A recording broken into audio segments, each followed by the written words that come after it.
enthusiastic band, or is he following along behind them? Archaeologists have proposed a variety of interpretations for the scene: a spring planting or fall harvest festival, a religious procession, a dance, a crowd of warriors, or a gang of forced laborers. As we have seen, bulls are a recurrent theme in Minoan art, and raitons were also made in the form of a bull's head, Fig. 10. The sculptor carved this one from a block of greenish-black serpentine to create an image that approaches animal portraiture. Lightly engraved lines, filled with white powder to make them visible, enliven the animal's coat. Short, curly hair on top of the head, longer, shaggy strands on the sides, and circular patterns along the neck suggest its dappled coloring. White bands of shell outline the nostrils, and painted rock crystal and red jasper form the eyes. The horns were made of wood covered with gold leaf. This raiton was filled with liquid through a hole in the bull's neck, and during ritual libations, fluid flowed out from its mouth.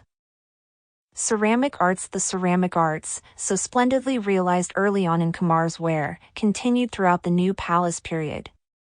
Some of the most striking ceramics are characterized as marine style, because of the depictions of sea life on their surfaces.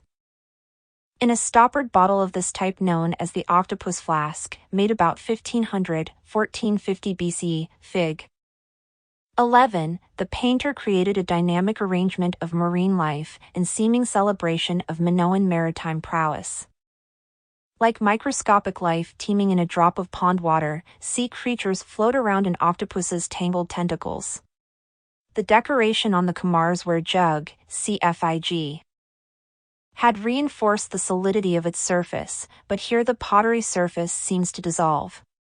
The painter captured the grace and energy of natural forms while presenting them as a stylized design in calculated harmony with the vessel's bulging shape.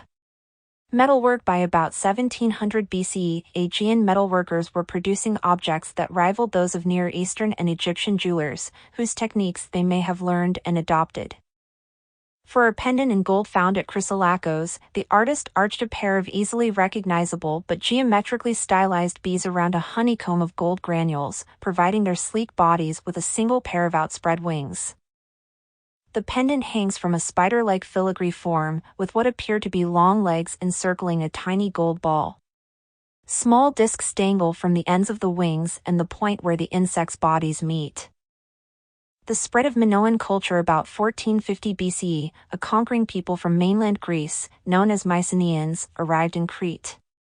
They occupied the buildings at Knossos and elsewhere until a final catastrophe and the destruction of Knossos about 1375 BCE caused them to abandon the site. But by 1400 BCE, the center of political and cultural power in the Aegean had shifted to mainland Greece. The skills of Minoan artists, particularly metalsmiths, had made them highly sought after on the mainland. A pair of magnificent gold cups found in a large tomb at Vaphio, on the Greek mainland south of Sparta, were made sometime between 1650 and 1450 BC either by Minoan artists or by locals trained in Minoan style and techniques. One side of one cup is shown here, Fig.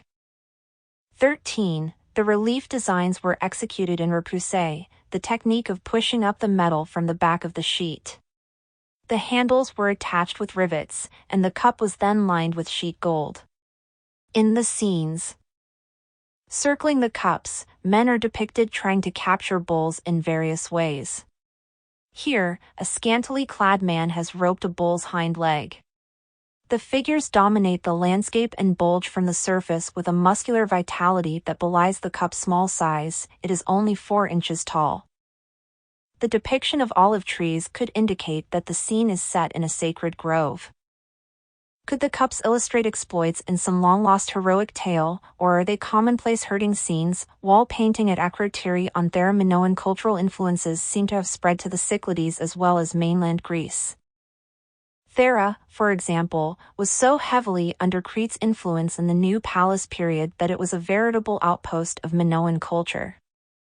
A girl picking crocuses in a fresco in a house at Akrotiri, CFIG, wears the typically colorful Minoan flounced skirt with a short-sleeved, open-breasted bodice, large earrings, and bracelets. This wall painting demonstrates the sophisticated decorative sense found in Minoan art, both in color selection and in surface detail. The room in which this painting appears seems to have been dedicated to young women's coming-of-age ceremonies, and its frescoes provide the visual context for ritual activity, just like the courtyard of the architectural complexes in Crete. In another Akrotiri house, an artist has created an imaginative landscape of hills, rocks, and flowers. Fig. 14, the first pure landscape painting we have encountered in ancient art. A viewer standing in the center of the room is surrounded by orange, rose, and blue rocky hillocks sprouting oversized deep red lilies.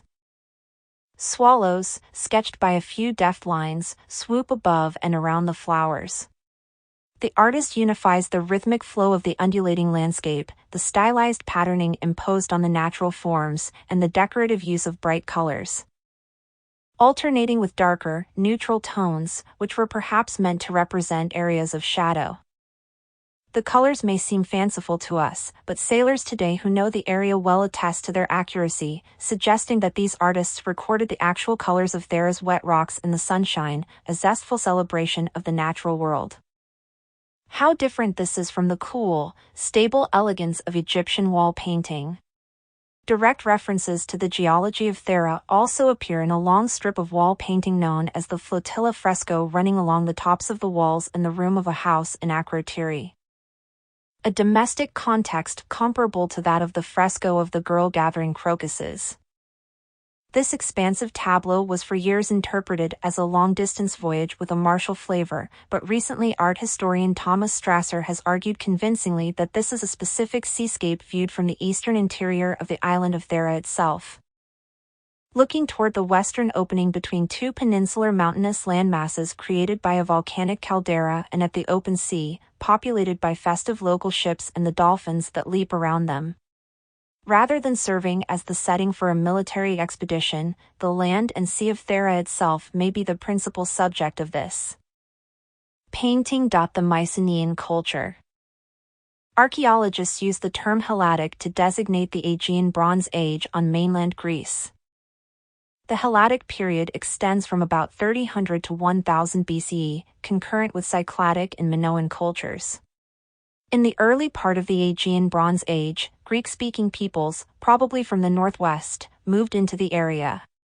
They brought with them advanced techniques for metalworking, ceramics, and architectural design, and they displaced the local Neolithic culture. Later in the Aegean Bronze Age, the people of the mainland city of Mycenae rose to power and extended their influence into the Aegean islands as well. Helladic architecture. Mycenaean architecture developed in distinct ways from that of the Minoans. Mycenaeans built fortified strongholds called citadels to protect the palaces of their rulers. These palaces contained a characteristic architectural unit called a megaron that was axial in plan, consisting of a large room entered through a porch with columns, and sometimes a vestibule. The Mycenaeans also buried their dead in magnificent vaulted tombs, round in floor plan and crafted of cut stone. Mycenae. Later Greek writers called the walled complex of Mycenae, figures 15. 16, the home of Agamemnon, legendary Greek king and leader of the Greek army that conquered the great city of Troy, as described in Homer's epic poem, the Iliad. The site was occupied from the Neolithic period to around 1050 BCE. Even today, the monumental gateway to the citadel at Mycenae is an impressive reminder of the importance of the city. The walls were rebuilt 3 times, circa 1340 BCE, circa 1250 BCE, and c. 1200 BCE, each time stronger than the last and enclosing more space. The second wall, of circa 1250 BCE, enclosed an earlier grave circle and was pierced by 2 gates, the monumental Lion Gate, cfig. 17, on the west and a smaller secondary, rear gate on the northeast side. The final walls were extended about 1200 BCE to protect the water supply and underground cistern. These walls were about 25 feet thick and nearly 30 feet high. Their drywall masonry, using largely unworked boulders, is known as Cyclopean because it was believed that only The enormous Cyclops could have moved such massive stones. As in Near Eastern citadels, the Lion Gate was provided with guardian figures, which stand above the door rather than to the sides in the door jambs. From this gate, the great ramp led up the hillside, past the grave circle, to the courtyard for the building occupying the highest point in the center of the city, which may have been the residence of a ruler. From the courtyard one entered a porch, a vestibule, and finally the Megaron, which seems to be the intended destination, in contrast to Minoan complexes where the courtyard itself seems to be the destination. The great room of a typical Megaron had a central hearth surrounded by 4 large columns that supported the ceiling. The roof above the hearth was probably raised to admit light and air and permit smoke to escape. See Figs. 18. 19. Some architectural historians think that the Megaron eventually came to be associated with royalty. The later Greeks adapted its form when building temples, which they saw as earthly palaces for their gods. Pylus, the rulers of Mycenae, fortified their city, but the people of Pylus, in the extreme southwest of the Peloponnese, perhaps felt that their more remote and defensible location made them less vulnerable to attack. This seems not to have been the case, for within a century of its construction in c. 1340 BCE, the palace at Pylus was destroyed by fires, apparently set during the violent upheavals that brought about the collapse of Mycenae itself. The architectural complex at Pylus was built on a raised site without fortifications, and it was organized around a special area that included an archive, storerooms, workshops, and a megaron, Fig. 18, with a formal throne room that may also have been used to host feasting rituals involving elite members of the community. Including a porch and vestibule facing the courtyard, the Pylus Megaron was a magnificent display of architectural and decorative skill. The reconstruction in Figure 19 shows how it might have looked. Every inch was painted, floors, ceilings, beams, and door frames with brightly colored abstract designs, and walls with paintings of large mythical animals and highly stylized plant and landscape forms. Flanking the throne are monumental paintings of lions and griffins. A circular hearth sits in the middle, set into a floor finished with plaster painted with imitations of stone and tile patterns. There was a spot in the Megaron where priests and priestesses poured libations to a deity from a ceremonial raiton, fostering communication between the people of Pylus and their god. Clay tablets found in the ruins of the palace include an inventory of its elegant furnishings. The listing on one tablet reads, 1 ebony chair with golden back decorated with birds, and a footstool decorated with ivory pomegranates. 1 ebony chair with ivory back carved with a pair of finials and with a man's figure and heifers, 1 footstool, ebony inlaid with ivory and pomegranates. Mycenaean tombs, shaft graves tombs were given much greater prominence in the Helladic culture of the mainland than they were by the Minoans, and ultimately they became the most architecturally sophisticated monuments of the entire Aegean Bronze Age. The earliest burials were in shaft graves, vertical pits 20 to 25 feet deep. In Mycenae, the graves of important people were enclosed in a circle of standing stone slabs. In these graves, the ruling families laid out their dead in opulent dress and jewelry and surrounded them with ceremonial weapons, CFIG. 21, gold and silver wares, and other articles indicative of their status, wealth, and power. Among the 30 pounds of gold objects archaeologist Heinrich Schliemann found in the shaft graves of Mycenae were 5 funerary masks, and he identified one of these golden treasures as the face of Agamemnon, commander-in-chief of the Greek forces in Homer's account of the Trojan War. We now know these masks have nothing to do with the heroes of the Trojan War, since the Mycenae graves are about 300 years older than Schliemann believed, and the burial practices they display were different from those described by Homer. Also found in these shaft graves were bronze dagger blades, Fig. 21, decorated with inlaid scenes, further attesting to the wealth of the bellicose Mycenaean ruling elite. To form the decoration of daggers like this, Mycenaean artists cut shapes out of different colored metals, and laid them in the bronze blade, and then added fine details in niello. In Homer's Iliad, the poet describes similar decoration on Agamemnon's armor and Achilles' shield. The blade shown here depicts four lunging hunters, Minoan in style, attacking a charging lion who has already downed one of their companions who lies under the lion's front legs. Two other lions retreat in full flight. Like the bull in the Minoan fresco, CFIG. These fleeing animals stretch out in the flying gallop posed to indicate speed and energy.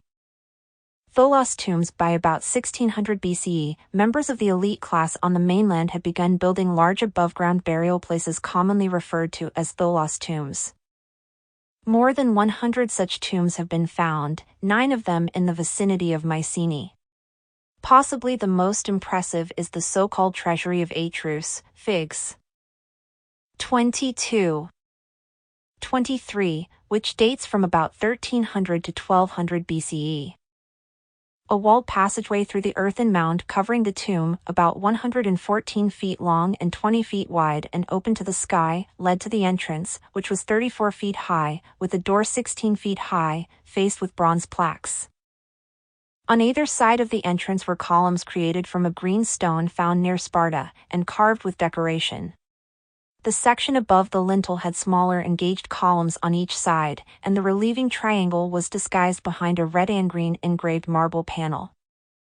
The main tomb chamber. Fig. 24 is a circular room 47 feet in diameter and 43 feet high. It is roofed with a corbelled vault built up in regular courses, or layers, of ashlar, precisely cut blocks of stone, smoothly leaning inward and carefully calculated to meet in a single capstone at the peak. Covered with earth, the tomb became a conical hill. It was a remarkable engineering feat. Ceramic arts in the final phase of the Helladic Bronze Age, Mycenaean potters created highly refined ceramics. A large crater, a bowl for mixing water and wine, used both in feasts and as grave markers, is an example of the technically sophisticated wares being produced on the Greek mainland between 1300 and 1100 BCE. Decorations could be highly stylized, like the scene of marching men on the warrior crater, Fig. 25. On the side shown here, a woman at the far left bids farewell to a group of helmeted men marching off to the right, with lances and large shields. The vibrant energy of the harvester raiton or the vafio cup has changed to the regular rhythm inspired by the tramping feet of disciplined warriors. The only indication of the woman's emotions is the gesture of an arm raised to her head, a symbol of mourning. The men are seemingly interchangeable parts in a rigidly disciplined war machine. The succeeding centuries, between about 1100 and 900 BCE, were a time of transformation in the Aegean, marked by less political, economic, and artistic complexity and control. A new culture was forming, one that looked back upon the exploits of the Helladic warrior kings as the glories of a heroic age, while setting the stage for a new Greek civilization. 5. Art of Ancient Greece. This elegantly contoured amphora was conceived and created to be more than the all-purpose storage jar signaled by its shape, substance, and size, Fig. A strip around the belly of its bulging form was reserved by Exekias, the mid-6th century BCE Athenian artist who signed it proudly as both potter and painter, for the presentation of a narrative episode from the Trojan War, one of the signal stories of the ancient Greeks' mythical conception of their past. Two heroic warriors, Achilles and Ajax, sit across from each other, supporting themselves on their spears as they lean in toward the block between them that serves as a makeshift board for their game of dice. Ajax, to the right, calls out 3, the spoken word written out diagonally on the pot's surface as if issuing from his mouth. Achilles counters with 4, the winning number, his victory presaged by the visual prominence of the boldly silhouetted helmet perched on his head. Ancient Greek viewers, however, would have perceived the tragic irony of Achilles' victory. When these two warriors returned from this playful diversion into the serious contest of battle, Achilles would be killed. Soon afterwards, the grieving Ajax would take his own life in despair. The poignant narrative encounter portrayed on this amphora is also a masterful compositional design.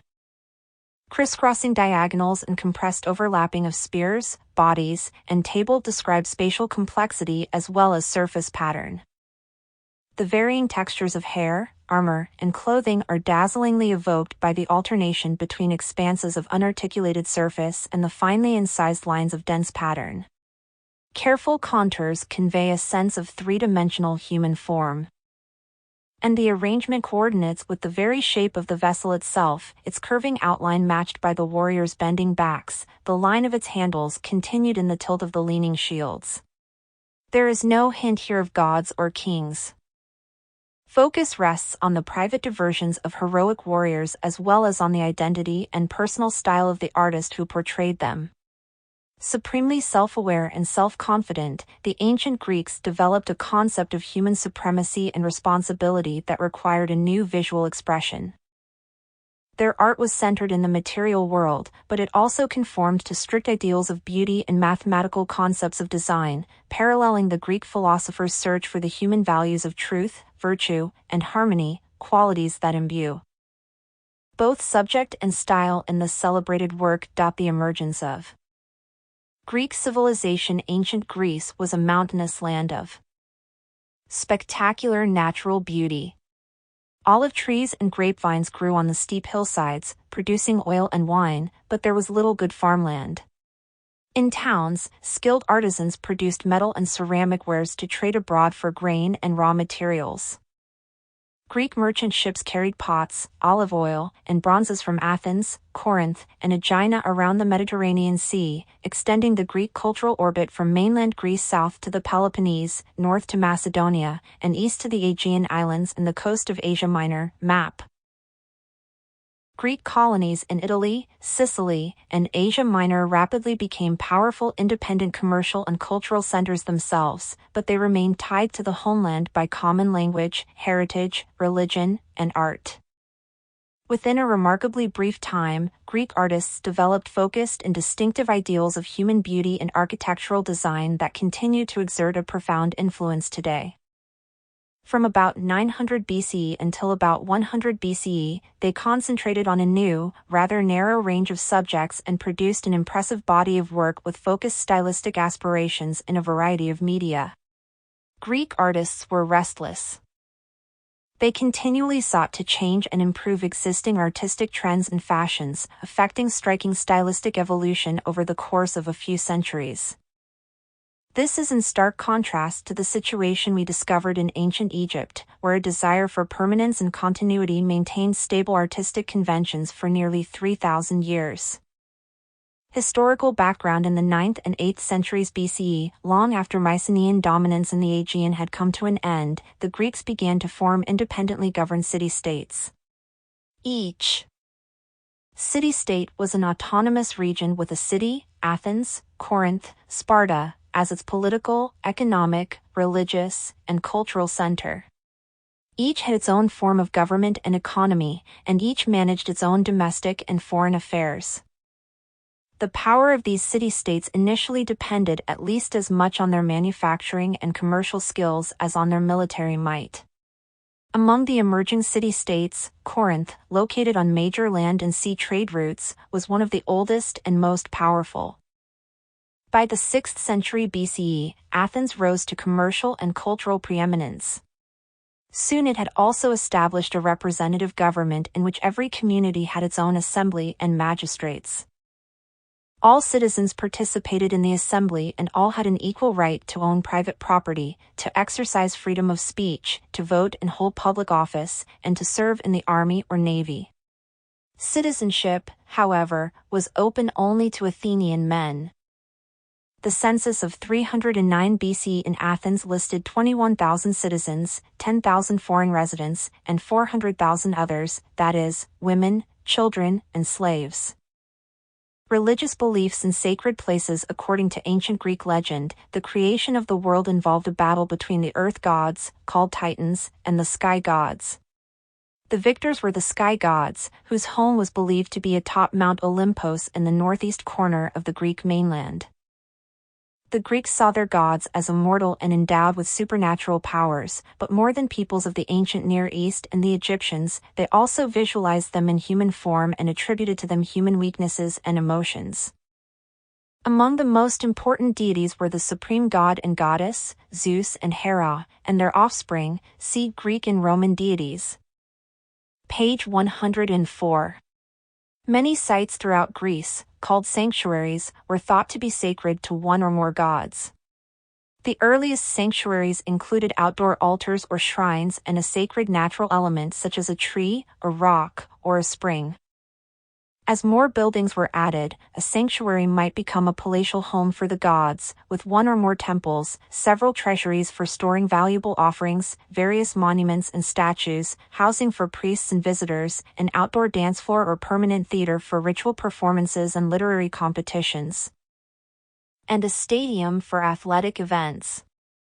The sanctuary of Zeus near Olympia, in the western Peloponnese, housed an extensive athletic facility with training rooms and arenas for track and field events. It was here that athletic competitions, prototypes of today's Olympic Games, were held. Greek sanctuaries, see Figs. 5. Are quite different from the religious complexes of the ancient Egyptians, see, for example, the Temple of Amun at Karnak, Fig. 18. Egyptian builders dramatized the power of gods or god rulers by organizing their temples along straight, processional ways. The Greeks, in contrast, treated each building and monument as an independent element to be integrated with the natural features of the site, in an irregular arrangement that emphasized the exterior of each building as a discrete sculptural form on display.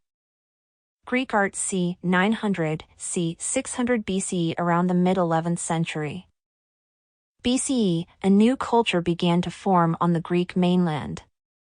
Athens began to develop as a major center of ceramic production, creating both sculpture and vessels decorated with organized abstract designs.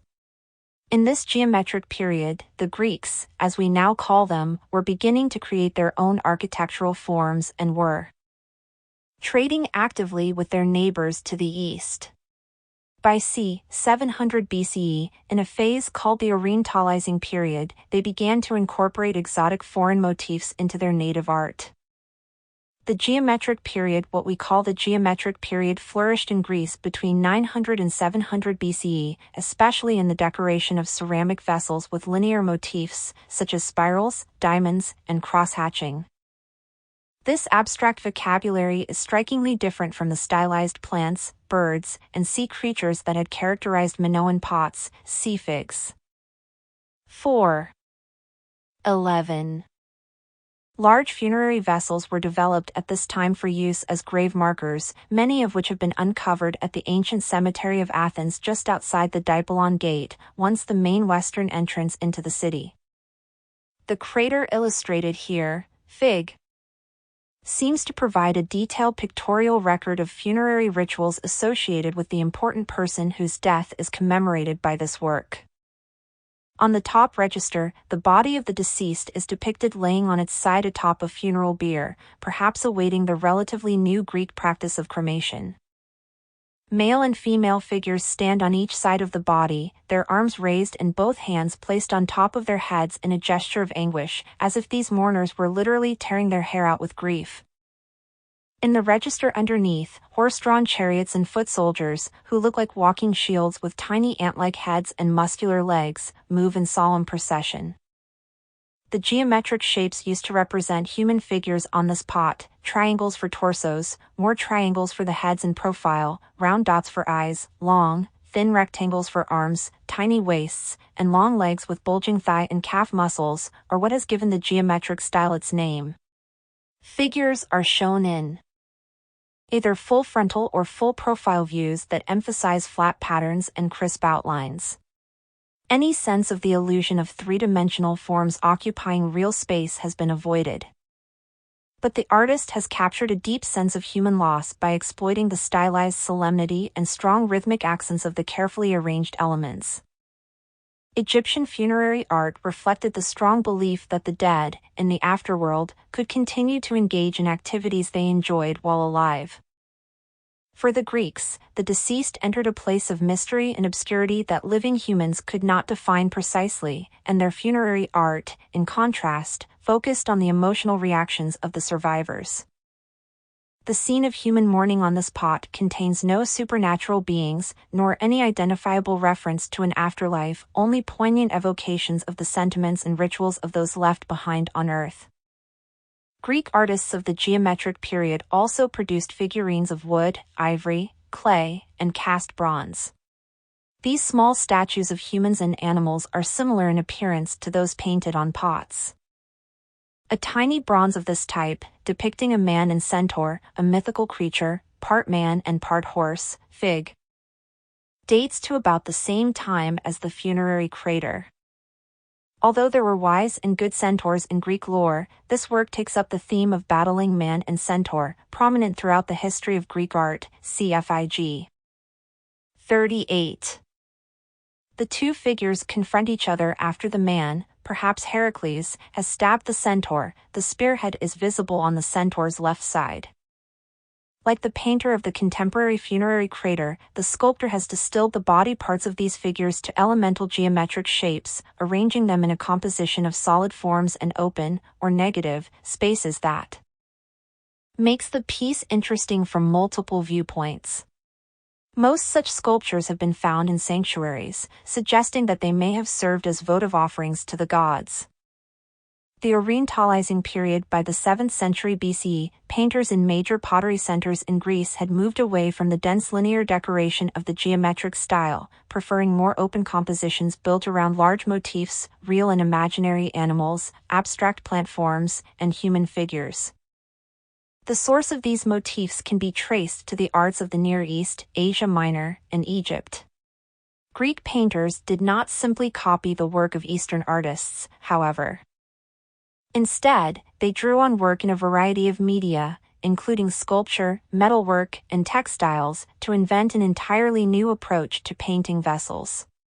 The Orientalizing style began in Corinth, a port city where luxury wares from the Near East and Egypt inspired artists.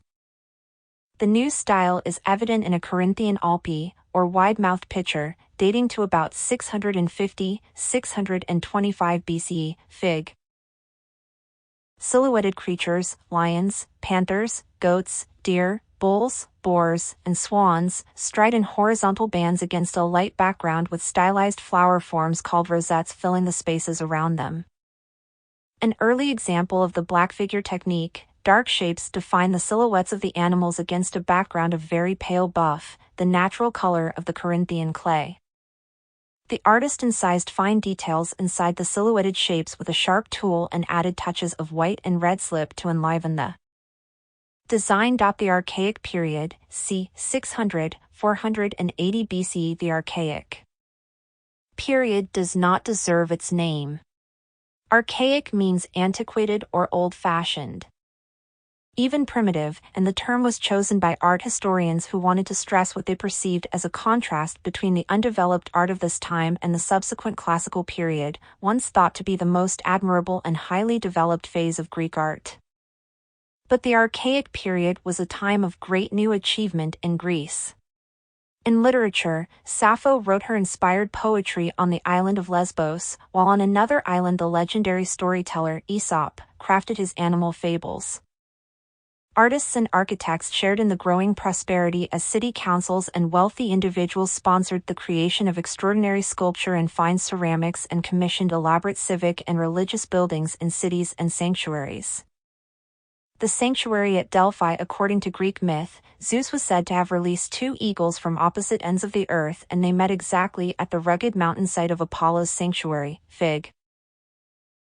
From very early times, the sanctuary at Delphi was renowned as an oracle, a place where the god Apollo was believed to communicate with humans by means of cryptic messages delivered through a human intermediary, or medium. The Greeks and their leaders routinely sought advice at oracles, and attributed many twists of fate to misinterpretations of the Pythia's statements. Even foreign rulers journeyed to request help at Delphi. Delphi was the site of the Pythian Games which, like the Olympian Games, attracted participants from all over Greece. The principal events were the athletic contests and the music, dance, and poetry competitions in honor of Apollo. As at Olympia, hundreds of statues dedicated to the victors of the competitions, as well as mythological figures, filled the sanctuary grounds. The sanctuary of Apollo was significantly developed during the Archaic period and included the main temple, performance and athletic areas, treasuries, and other buildings and monuments, which made full use of limited space on the hillside. Fig.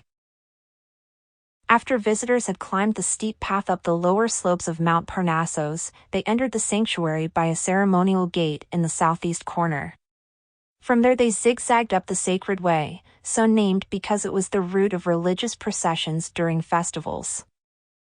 Moving past the numerous treasuries and memorials built by the city-states, they arrived at the long colonnade of the Temple of Apollo, rebuilt in c. 530 BCE on the site of an earlier temple.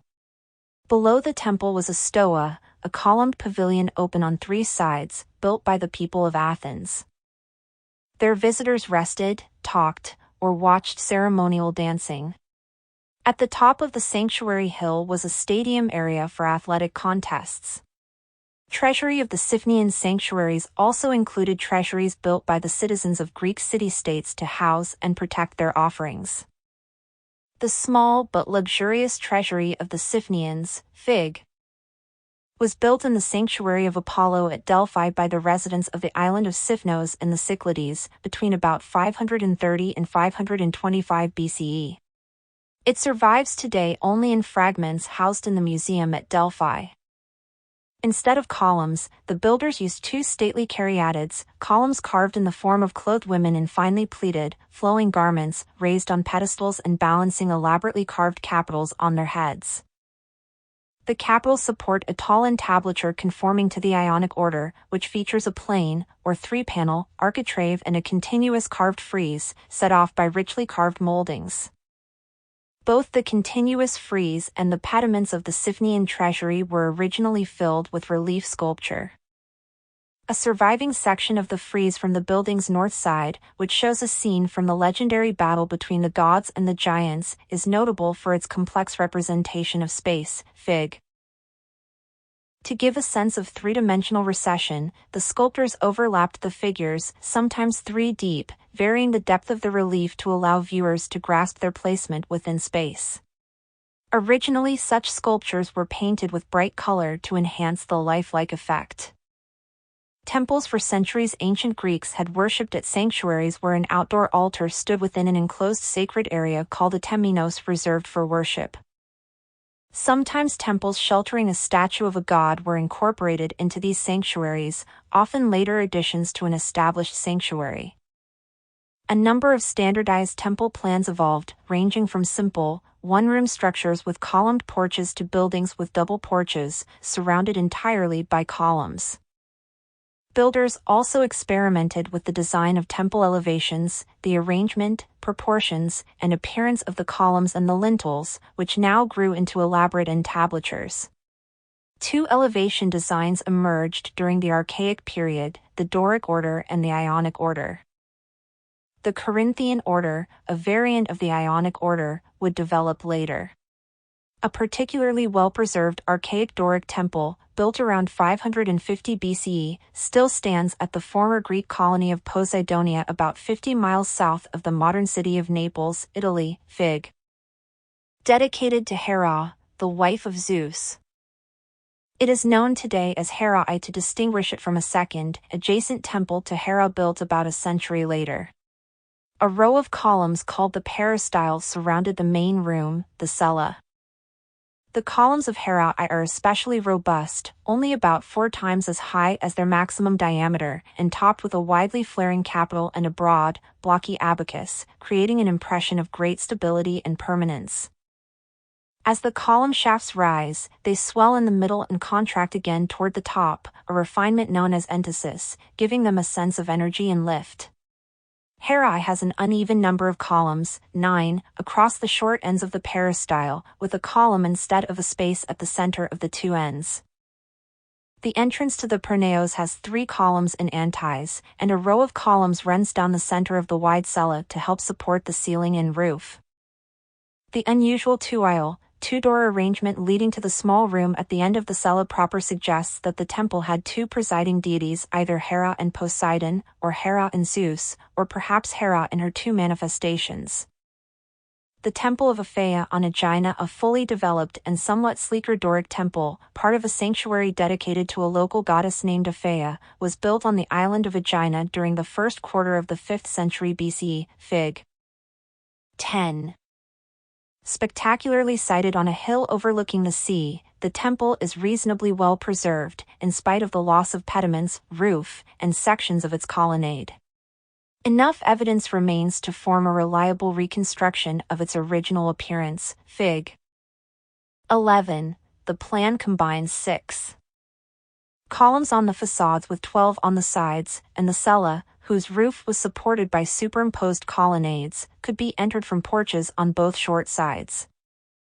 The slight swelling of the columns seen at Poseidonia is evident here as well, and the outside triglyphs are pushed to the ends of frieze, out of alignment with the column underneath them, to avoid the awkwardness of half a metope at the corner.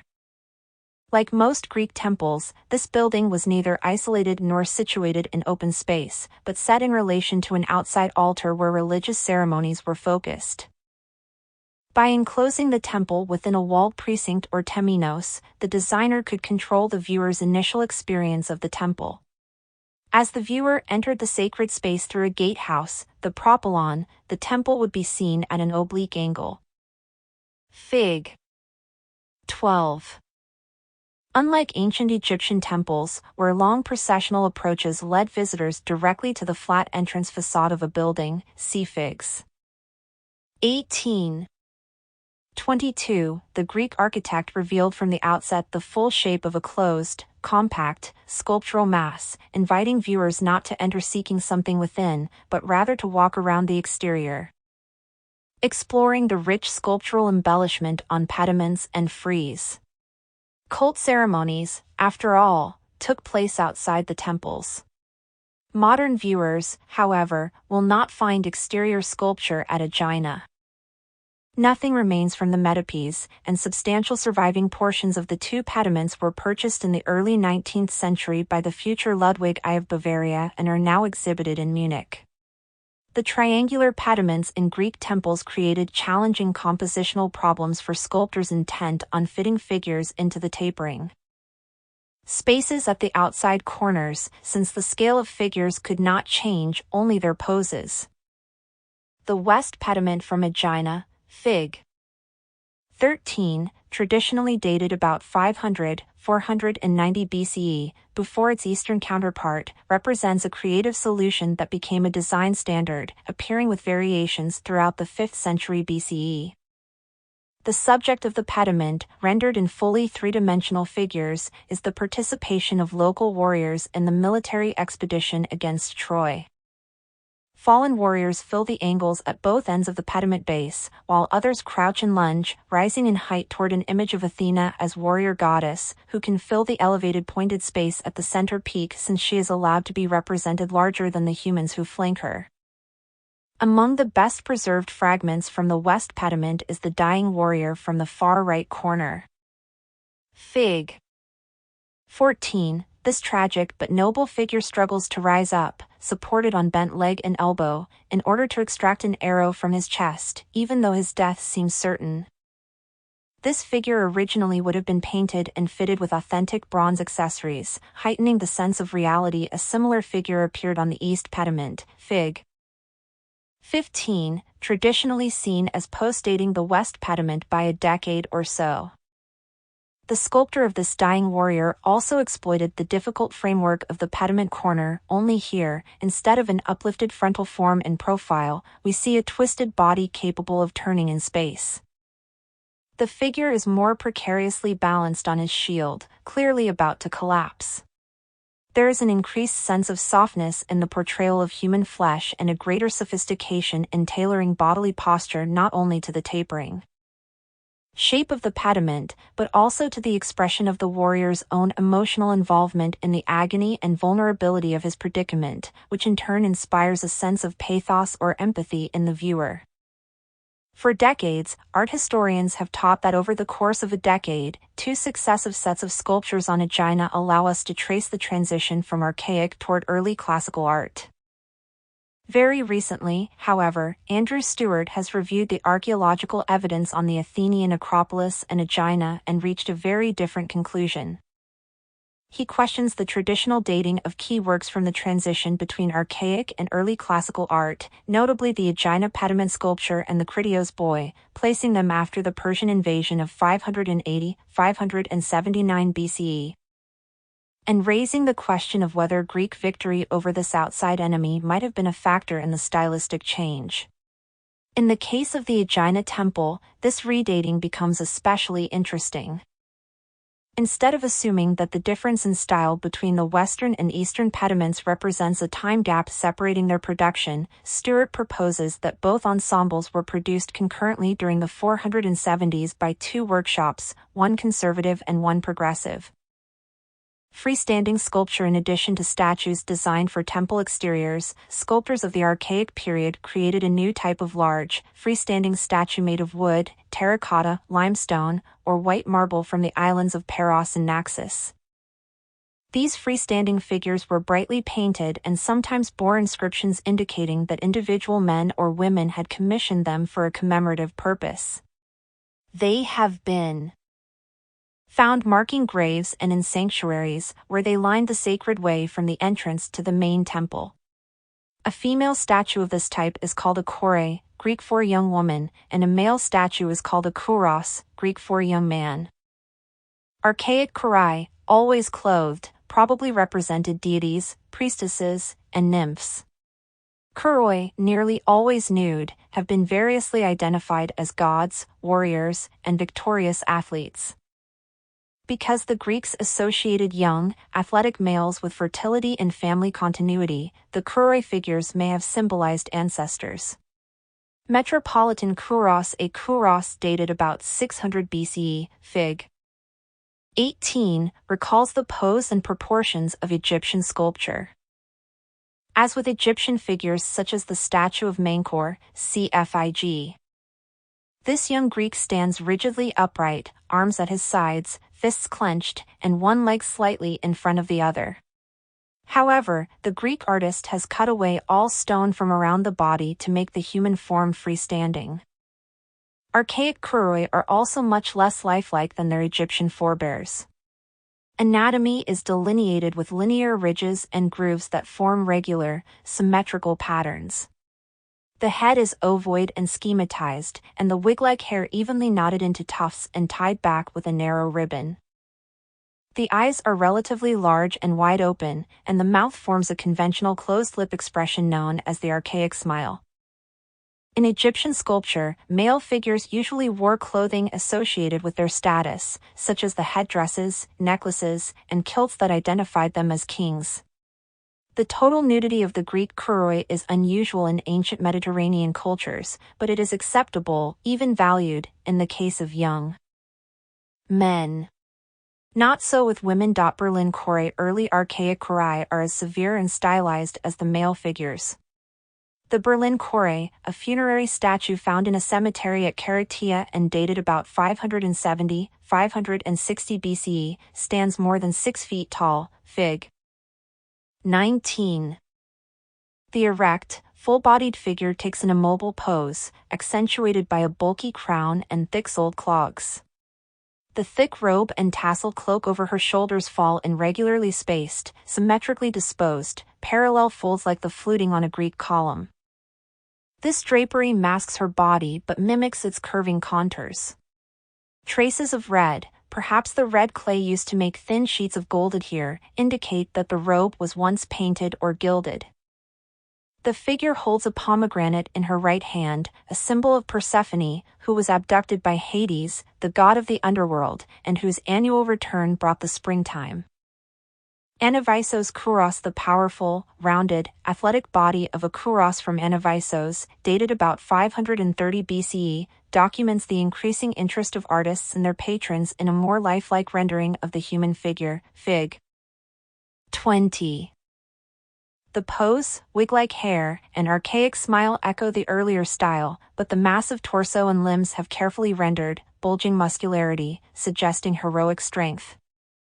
The statue, a grave monument to a fallen war hero, has been associated with a base inscribed, "Stop and grieve at the tomb of the dead Croesus, slain by wild Ares in the front rank of battle." However, there is no evidence that the figure was meant to preserve the likeness of Croesus or anyone else. He is a symbolic type, not a specific individual. Peplos Kore, the Korean figure.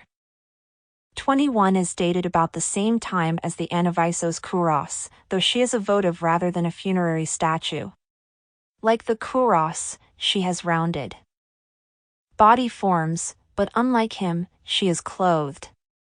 She has the same motionless, vertical pose of the Berlin Kore, CFIG. 19, but her bare arms and head convey a sense of soft flesh covering her real bone structure, and her smile and hair are considerably less stylized. The original painted colors on both body and clothing must have made her seem even more lifelike, and she also once wore a metal crown and jewelry. The name we use for this figure is based on an assessment of her clothing as a young girl's peplos, a draped rectangle of cloth pinned at the shoulders and belted to give a bloused effect, but it has recently been argued that this kore is actually not wearing a peplos but a sheath-like garment, originally painted with a frieze of animals. Identifying her not as a young girl but a goddess, perhaps Athena or Artemis. Her missing left forearm, which was made of a separate piece of marble fitted into the still visible socket, would have extended forward horizontally, and may have held an attribute that provided the key to her identity. Painted pots. Greek potters created beautiful vessels whose standardized shapes were tailored to specific utilitarian functions. Fig. 22. Occasionally, these potters actually signed their work, as did the artists who painted scenes on the pots. Greek ceramic painters became highly accomplished at accommodating their pictures to the often awkward fields on utilitarian shapes, and they usually showcased not isolated figures but scenes of human interaction evoking a story. Black figure vessels. During the Archaic period, Athens became the dominant center for pottery manufacture and trade in Greece, and Athenian painters adopted Corinthian black figure techniques, CFIG, which became the principal mode of decoration throughout Greece in the 6th century BCE. At first, Athenian vase painters retained the horizontal banded composition that was characteristic of the geometric period. Over time, however, they decreased the number of bands and increased the size of figures until a single narrative scene dominates each side of the vessel. The Amasis painter, a mid-6th century BCE amphora, a large, all-purpose storage jar, with bands of decoration above and below a central figural composition, illustrates this development. Fig. 23. The painting on this amphora has been attributed to an artist we call the Amasis painter, since this distinctive style was first recognized on vessels signed by a prolific potter named Amasis. Two maenads, intertwined with arms around each other's shoulders, skip forward to present their offerings, a long-eared rabbit and a small deer, to the god. The maenad holding the deer wears the skin of a spotted panther, its head still attached, draped over her shoulders and secured with a belt at her waist. The god, an imposing, richly dressed figure, clasps a large cantharos. This encounter between humans and a god appears to be a joyful, celebratory occasion rather than one of reverence or fear. The Amasis painter favored strong shapes and patterns over conventions for making figures appear to occupy real space. He emphasized fine details, such as the large, delicate petal and spiral designs below. Knowing the story was critical to engaging with such paintings, and artists often included identifying labels beside the characters to guide viewers to the narrative source so they could delight in the painter's rich renderings of familiar narrative situations. Red figure vessels. In the last third of the 6th century BCE, while many painters were still creating handsome black figure wares, some turned away from this meticulous process to a new, more fluid technique called red figure. In this mode of decoration, red figures stand out against a black background, the opposite of black figure painting. the greater freedom and flexibility that resulted from painting rather than engraving details led ceramic painters to adopt the red figure technique widely in a relatively short time. It allowed them to create livelier human figures with a more developed sense of bodily form, qualities that were increasingly demanded of Greek artists in several media. Euphroneos, one of the best-known red figure artists, was Euphronios. His rendering of the death of Sarpedon, about 515 BCE, is painted on a crater, called a calyx crater because its handles curve up like a flower's calyx. Such a vessel was used as a punch bowl during a symposium, a social gathering of rich and powerful men. According to Homer's Iliad, Sarpedon, a son of Zeus and a mortal woman, was killed by the Greek warrior Patroclus while fighting for the Trojans. Euphronios captures the scene in which the warrior is being carried off to the underworld, the land of the dead. Euphronios has created a balanced composition of verticals and horizontals that take the shape of the vessel into account. The bands of decoration above and below the scene echo the long horizontal of the dead fighter's body, which seems to levitate in the gentle grasp of its bearers, and the inward curving lines of the handles mirror the arching backs and extended wings of Hypnos and Thanatos. The upright figures of the lance-bearers on each side and Hermes in the center counterbalance the horizontal and diagonal elements of the composition. While conveying a sense of the mass and energy of human subjects, Euphronios also portrayed the elaborate details of their clothing, musculature, and facial features with the fine tip of a brush. And he created the impression of real space around the figures by gently foreshortening Sarpedon's left leg that appears to be coming toward the viewer's own space. Such formal features, as well as a palpable sense of pathos in the face of Sarpedon's fate, seem to connect Euphronios' work with the dying warriors of the pediments from Aegina, see Figs. 14. 15. The early classical period, c. 480–450 BCE. Over the brief span of 160 years, between c. 480 and 323 BCE, the Greeks established an ideal of beauty that has endured in the Western world to this day. Scholars have associated Greek classical art with three general concepts: humanism, rationalism, and idealism. The ancient Greeks believed the words of their philosophers and followed these injunctions in their art. Man is the measure of all things, that is, seek an ideal based on the human form, know thyself, seek the inner significance of forms, and nothing in excess, reproduce only essential forms. In their embrace of humanism, the Greeks even imagined their gods as perfect human beings. But the Greeks valued human reason over human emotion. They saw all aspects of life, including the arts, as having meaning and pattern. Nothing happens by accident. It is not surprising that great Greek artists and architects were not only practitioners but theoreticians as well. In the 5th century BCE, the sculptor Polykleitos, see the Canon of Polykleitos, page 134, and the architect Ectinos both wrote books on the theory underlying their practice. Art historians usually divide the classical into three phases, based on the formal qualities of the art: the early classical period, the high classical period, and the late classical period. The early classical period begins with the defeat of the Persians in 480–479 BCE by an alliance of city-states led by Athens and Sparta. The expanding Persian Empire had posed a formidable threat to the independence of the city-states, and the two sides had been locked in battle for decades until the Greek alliance was able to repulse a Persian invasion and score a decisive victory. Some scholars have argued that their success against the Persians gave the Greeks a self-confidence that accelerated artistic development, inspiring artists to seek new and more effective ways to express their city's accomplishments. In any case, the period that followed the Persian Wars, extending to about 450 BCE, saw the emergence of a new stylistic direction, away from elegant stylizations and toward a sense of greater faithfulness to the natural appearance of human beings and their world.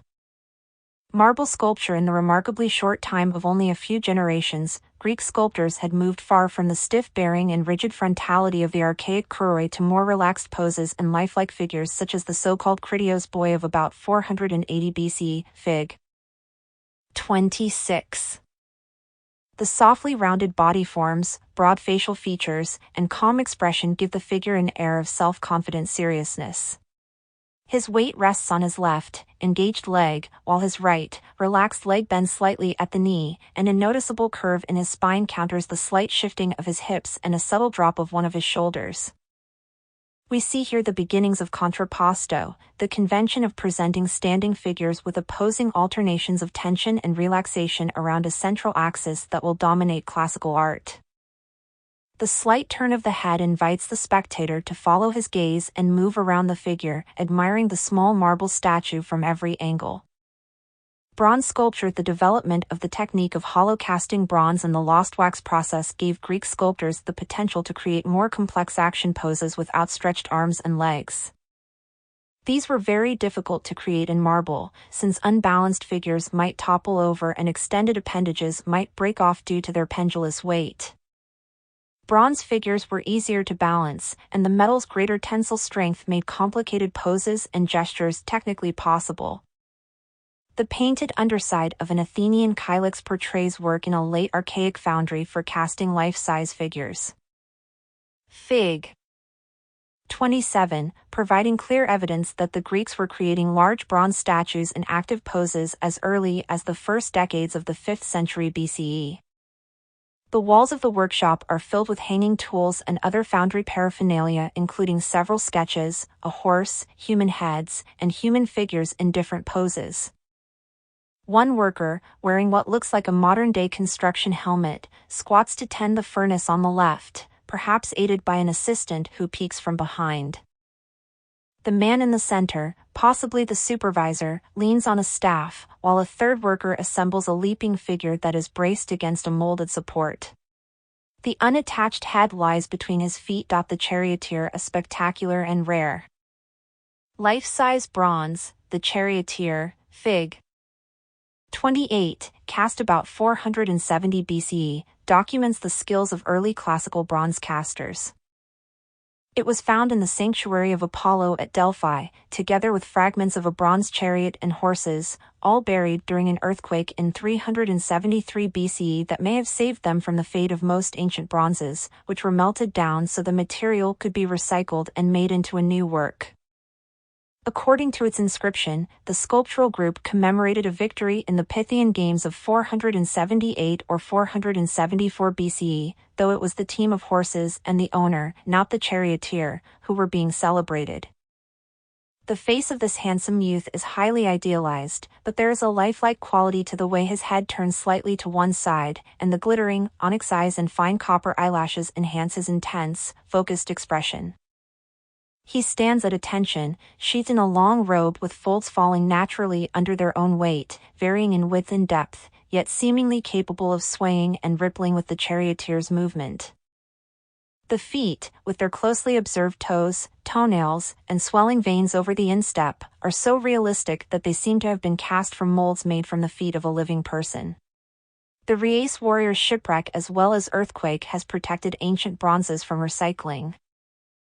As recently as 1972, divers recovered a pair of heavily corroded, larger-than-life-size bronze figures of warriors from the seabed off the coast of Reyes, Italy, dating from about 460–450 BCE. The warrior in Fig. 29 reveals a striking balance between the idealized smoothness of perfected anatomy conforming to early classical standards and the reproduction of details observed from nature, such as the swelling veins in the backs of the hands. Contrapposto is further developed here than in the Critios boy, with a more pronounced counterbalance between tension and relaxation, raising the prospect of a shift and with it the possibility of movement and life. The lifelike quality of this bronze is further heightened by inserted eyeballs of bone and colored glass, copper inlays on lips and nipples, silver plating on the teeth that peek between parted lips, and attached eyelashes and eyebrows of separately cast strands of bronze. This accommodation of the intense study of the human figure to an idealism that belies the irregularity of nature will be continued by artists in the High Classical period. ceramic painting. Greek potters and painters continued to work with the red figure technique throughout the 5th century BCE, refining their ability to create supple, rounded figures, posed in ever more complicated and dynamic compositions. One of the most prolific early classical artists was Dürres, whose signature appears on over 40 surviving pots decorated with scenes from everyday life as well as mythological subjects. His conspicuous skill in composing complex figural scenes that respond to the complicated and irregular pictorial fields of a variety of vessel types is evident in a frieze of frisky satyrs that he painted c. 480 BC around the perimeter of a Sictor, Fig. 33.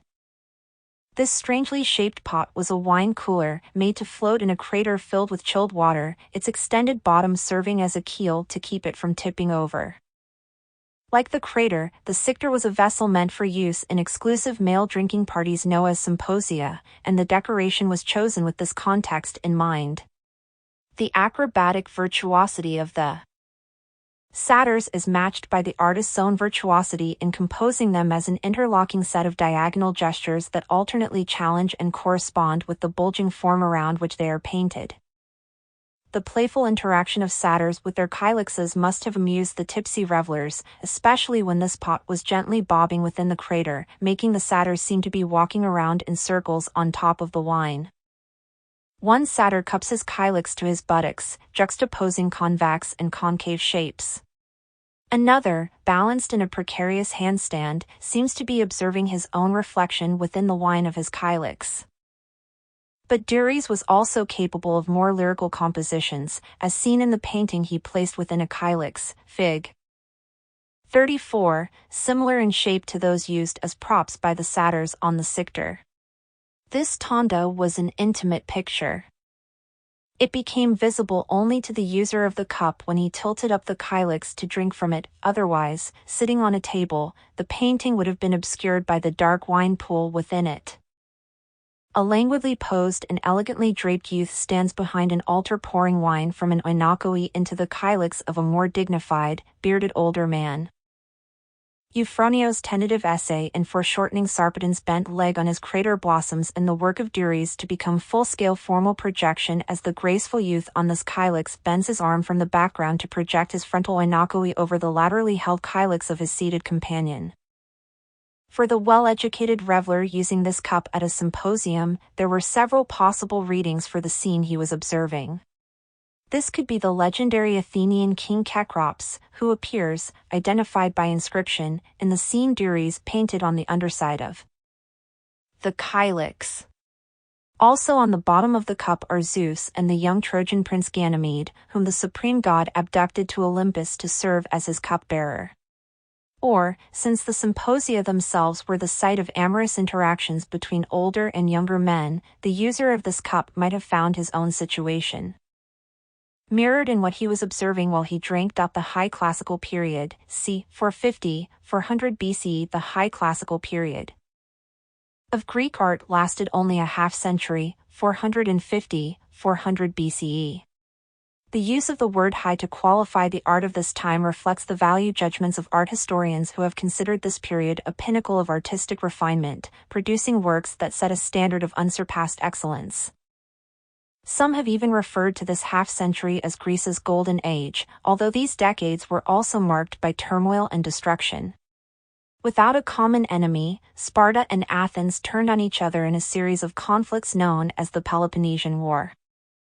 Sparta dominated the Peloponnese Peninsula and much of the rest of mainland Greece, while Athens controlled the Aegean and became the wealthy and influential center of a maritime empire.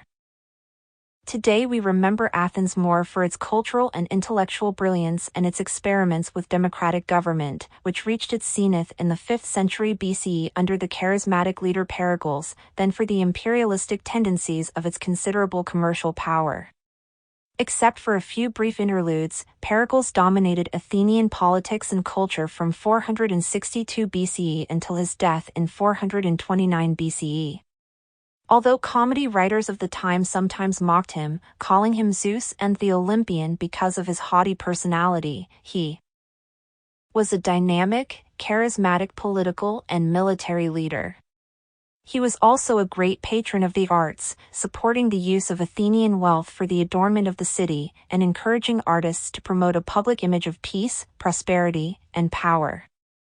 Pericles said of his city and its accomplishments, "Future generations will marvel at us, as the present age marvels at us now." It was a prophecy he himself helped fulfill. The Acropolis Athens originated as a Neolithic acropolis, or city on top of a hill. That later served as a fortress and sanctuary. As the city grew, the Acropolis became the religious and ceremonial center devoted primarily to the goddess Athena, the city's patron and protector. After Persian troops destroyed the Acropolis in 480 BCE, the Athenians vowed to keep it in ruins as a memorial, but Pericles convinced them to rebuild it, arguing that this project honored the gods, especially Athena, who had helped the Greeks defeat the Persians. Pericles intended to create a visual expression of Athenian values and civic pride that would bolster the city's status as the capital of the empire he was instrumental in building. He chose his close friend Phidias, a renowned sculptor, to supervise the rebuilding and assembled under him the most talented artists in Athens. The cost and labor involved in this undertaking were staggering. Large quantities of gold, ivory, and exotic woods had to be imported. Some 22,000 tons of marble were transported 10 miles from mountain quarries to city workshops. Pericles was severely criticized by his political opponents for this extravagance, but it never cost him popular support. In fact, many working-class Athenians, laborers, carpenters, masons, sculptors, and the farmers and merchants who kept them supplied and fed, benefited from his expenditures. Work on the Acropolis continued throughout the 5th century BCE, Fig. 35.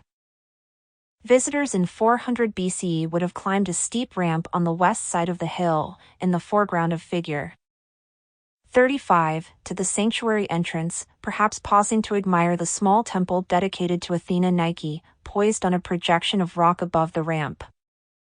After passing through an impressive porticoed gatehouse called the Propylaea, they would have seen a huge bronze figure of Athena Promachos, designed and executed by Phidias between about 465 and 455 BCE. Sailors entering the Athenian port of Piraeus, about 10 miles away, could see the sun reflected off her helmet and spear tip. Behind the statue was a walled precinct that enclosed the Erechtheion, a temple dedicated to several deities, and to its right was the largest building on the Acropolis, the Parthenon, a temple dedicated to Athena Parthenos. Visitors approached the temple from its northwest corner, instantly grasping the imposing width and depth of this building, isolated like a work of sculpture elevated on a pedestal. The Parthenon. Sometime around 490 BCE, Athenians had begun work on a temple to Athena Parthenos that was still unfinished when the Persians sacked the Acropolis a decade later. In 447 BCE, Pericles commissioned the architects Callicrates and Ectinos to design a larger temple using the existing foundation and stone elements. The finest white marble was used throughout, even on the roof, in place of the more usual terracotta tiles. Fig. 36. The planning and execution of the Parthenon required extraordinary mathematical and mechanical skills and would have been impossible without a large contingent of distinguished architects and builders, as well as talented sculptors and painters. The result is as much a testament to Phidias' administrative skills as his artistic vision, since he supervised the entire project. One key to the Parthenon's sense of harmony and balance is an attention to proportions, especially the ratio of 4:9, expressing the relationship of breadth to length and the relationship of column diameter to space between columns. Also important are subtle refinements of design, deviations from absolute regularity to create a harmonious effect when the building was actually viewed. For example, since long, straight horizontal lines seem to sag when seen from a distance, base and entablature curve slightly upward to correct this optical distortion. The columns have a gentle swelling and tilt inward slightly from bottom to top. The corners are strengthened visually by reducing the space between columns at those points. These subtle refinements in the arrangement of seemingly regular elements give the Parthenon a buoyant organic appearance and assure that it will not look like a heavy, lifeless stone box. The significance of their achievement was clear to its builders. Iktinos even wrote a book on the proportions of this masterpiece.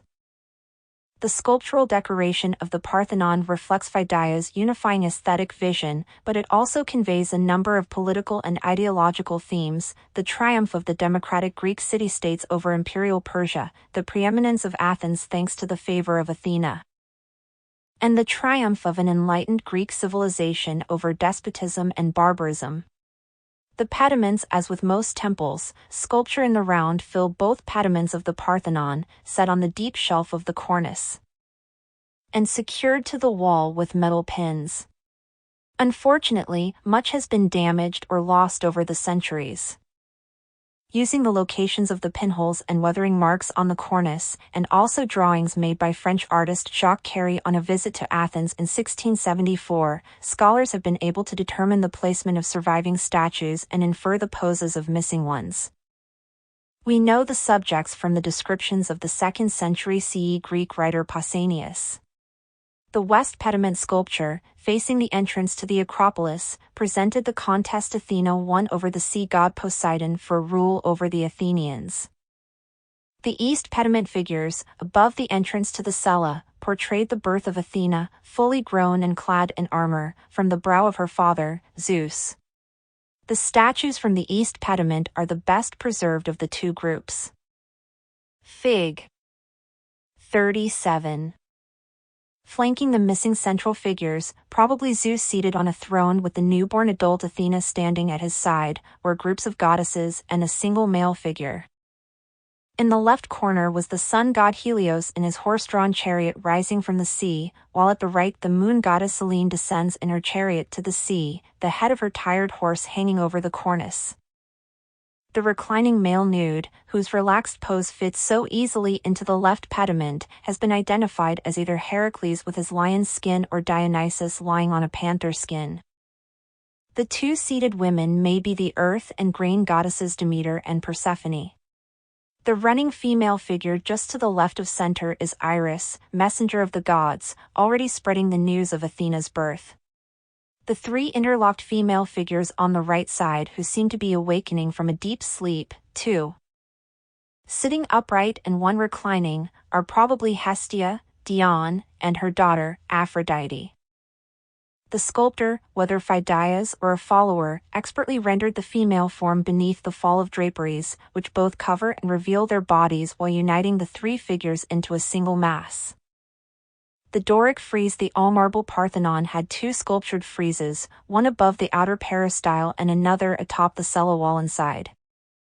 The Doric frieze on the exterior had 92 metope reliefs depicting legendary battles, symbolized by combat between two representative figures, a centaur against a Lapith, a god against a Titan, a Greek against a Trojan, a Greek against an Amazon. Each of these mythic struggles represented for the Greeks the triumph of reason over unbridled animal passion. Among the best preserved metope reliefs are several depicting the battle between Lapiths and centaurs from the south side of the Parthenon. The panel shown here, Fig. 38, presents a pause within the fluid struggle, a timeless image standing for an extended historical episode. Forms are reduced to their most characteristic essentials, and so dramatic is the chiasmic composition that we easily accept its visual contradictions. The Lapith is caught at an instant of total equilibrium. What could be a grueling tug-of-war between a man and a man-beast has been transformed into an athletic ballet, choreographed to show off the Lapith warrior's flexed muscles and graceful movements against the implausible backdrop of his carefully draped cloak. The processional frieze. Enclosed within the Parthenon's Doric peristyle, a continuous, 525-foot-long Ionic frieze ran along the exterior wall of the cella. Since the 18th century, its subject has been seen as a procession celebrating the festival that took place in Athens every 4 years, when the women of the city wove a new wool peplos and carried it to the Acropolis to clothe an ancient wooden cult statue of Athena. Both the skilled riders in the procession, Fig. 39, and the graceful but physically sturdy young walkers, Fig. 40, are representative types, ideal inhabitants of a successful city-state.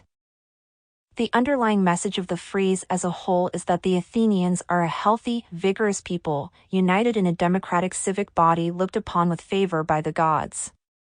The people are inseparable from and symbolic of the city itself. A more recent interpretation by art historian Joan Connolly, however, has challenged the traditional reading of the frieze as an ideal rendering of a contemporary event. She argues that, consistent with what we know of temple decoration elsewhere, what is portrayed is not contemporary but mythological history. The legendary Athenian king Erechtheus, who, following the advice of the oracle at Delphi, sacrificed one of his own daughters to save the city of Athens from an external enemy. This theme, also incorporating a procession, would have had obvious resonance with the recent Athenian victory over the Persians. As with the metope relief of a Lapith fighting a centaur, cfig. 38, viewers of the processional frieze easily accept its disproportions, spatial compression and incongruities, and such implausible compositional features as men and women standing as tall as rearing horses. Carefully planned rhythmic variations contribute to the effectiveness of the frieze. Horses plunge ahead at full gallop, women proceed with a slow, stately step, while men pause to look back at the progress of those behind them. In executing the frieze, the sculptors took into account the spectator's low viewpoint and the dim lighting inside the peristyle. They carved the top of the frieze band in higher relief than the lower part, thus tilting the figures out to catch the reflected light from the pavement, permitting a clearer reading of the action.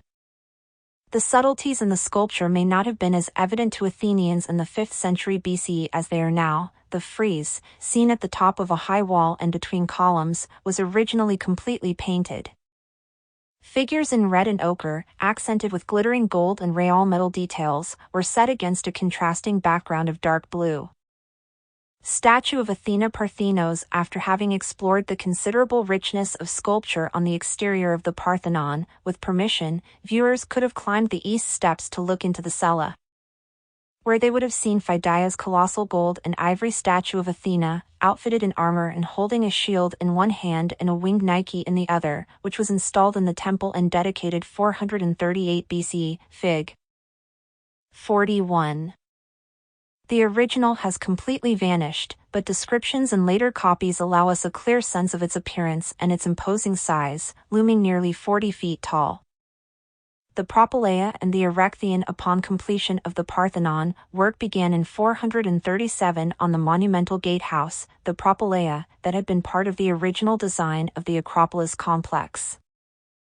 The Propylaea had no sculptural decoration, but its north wing was originally a dining hall that later became the earliest known museum. A gallery built specifically to house a collection of paintings for public view. Construction of the Erechtheion, Fig. 44, the second important temple erected on the Acropolis under Pericles' building program, began in the 430s BCE and ended in 406 BCE, just before the fall of Athens to Sparta. The asymmetrical plan reflects the building's multiple functions in housing several shrines, and also conform to the sharply sloping terrain on which it is located. The Erechtheion stands on the site of the mythical contest between the sea god Poseidon and Athena for patronage over Athens. During this contest, Poseidon struck a rock with his trident, bringing forth a spout of water, but Athena gave an olive tree to Athens and won the contest. The Athenians enclosed what they believed to be the sacred rock, bearing the marks of the trident, in the Erechtheion's north porch. The Erechtheion also housed the venerable wooden cult statue of Athena that was the center of the Panathenaic festival. The north and east porches of the Erechtheion have come to epitomize the Ionic order, serving as an important model for European architects since the 18th century. Taller and more slender in proportion than the Doric, the Ionic order also has richer and more elaborately carved decoration. The columns rise from molded bases and end in volute capitals. The frieze is continuous. The Porch of the Maidens, on the south side facing the Parthenon, is even more famous. Raised on a high base, its 6 stately caryatids support an Ionic entablature made up of bands of carved molding.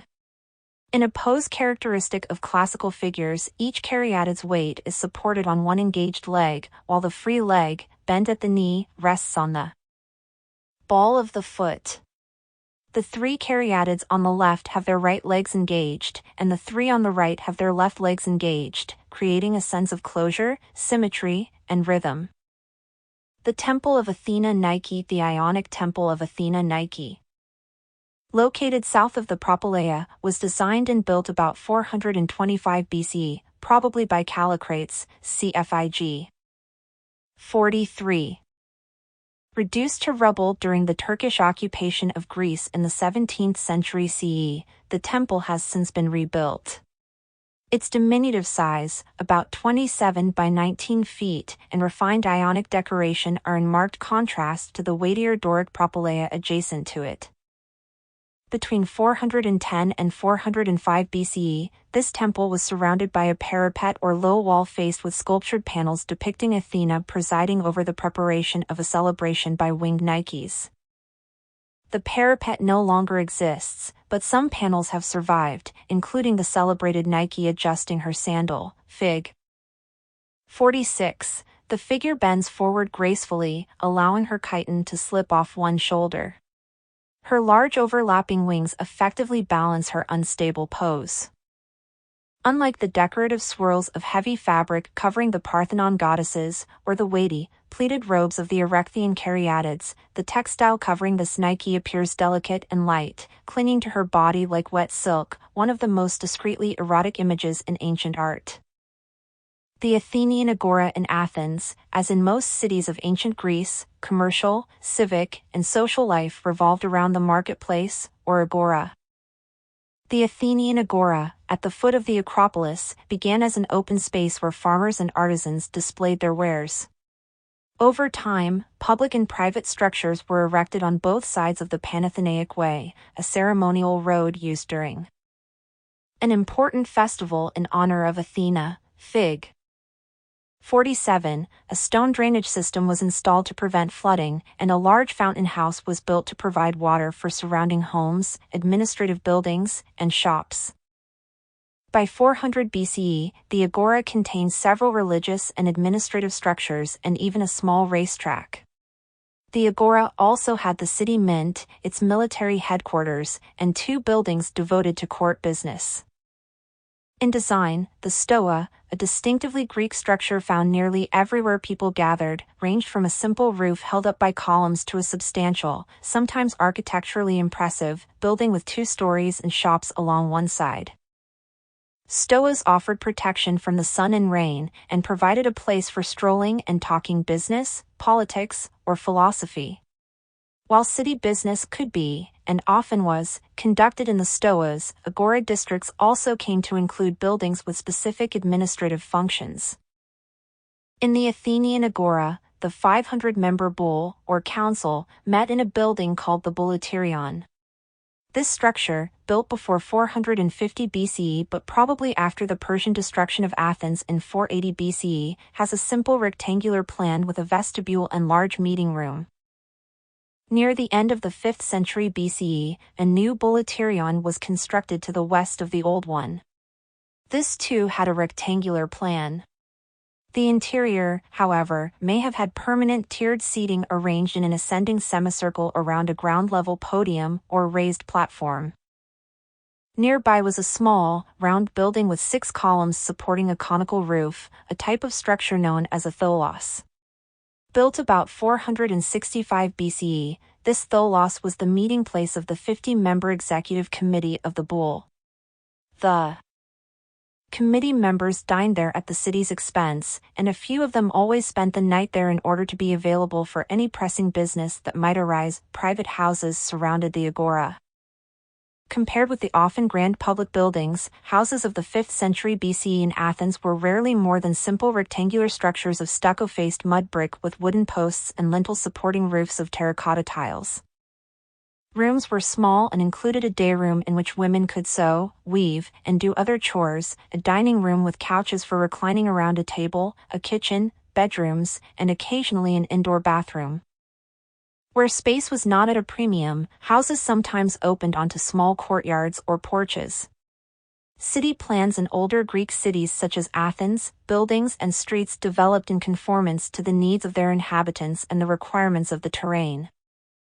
As early as the 8th century BCE, however, builders in some Western Greek settlements began to use a mathematical concept of urban development based on the orthogonal plan. New cities or rebuilt sections of old cities were laid out on straight, evenly spaced parallel streets that intersected at right angles to create rectangular blocks. These blocks were then subdivided into identical building plots. During the classical period, Hippodamos of Miletos, a major urban planner of the 5th century BCE, held views on the reasoned perfectibility of urban design akin to those of the Athenian philosophers and artists. He believed the ideal city should be limited to 10,000 citizens divided into 3 classes: artists, farmers, and soldiers, and 3 zones: sacred, public, and private. The basic Hippodamian plot was a square 600 feet on each side, divided into quarters. Each quarter was subdivided into 6 rectangular building plots measuring 100 by 150 feet, a scheme still widely used in American and European cities and suburbs. Steel sculpture upright stone slabs called stelae were used in Greek cemeteries as gravestones, carved in low relief with an image of the person to be remembered. Instead of the proud warriors or athletes used in the archaic period, however, classical stelae place figures in personal or domestic contexts that often feature women and children. A touching mid-5th century BCE example found on the island of Paros portrays a young girl, seemingly bidding farewell to her pet birds, one of which she kisses on the beak, Fig. 49. She wears a loose peplos, which parts at the side to disclose the tender flesh underneath and clings elsewhere over her body to reveal its 3-dimensional form. The extraordinary carving recalls the contemporary reliefs of the Parthenon frieze, and like them, this stele would have been painted with color to provide details such as the straps of the girl's sandals or the feathers on her beloved birds. Another, somewhat later, stele commemorates the relationship between a couple, identified by name across an upper frieze resting on 2 Doric pilasters, Fig. 50.